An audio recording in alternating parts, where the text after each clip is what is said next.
No. According to 3 regional sources and 2 Western ones, it was the consolidation of a new order in the Middle East, led by Sunni countries, which is practically dismantling the old axis of resistance led by Iran and leaving Israel out. Let's remember, however, that the Sunni-Shiite dichotomy isn't enough to explain the complexity of the Middle East, so much so that the very axis of resistance includes representatives from both branches. The increasingly widespread criticism from around the world has made it difficult for the US to maintain its unconditional support for Bibi. That is, discomfort is growing in Washington with Israel's stance on Gaza, especially due to the lack of progress toward a ceasefire and the almost consensual perception that a series of war crimes is being committed by the Israeli government. They are extremely pragmatic, and Netanyahu is not offering anything in return.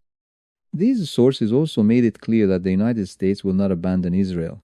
The country remains a vital ally, with deep bipartisan support in Washington.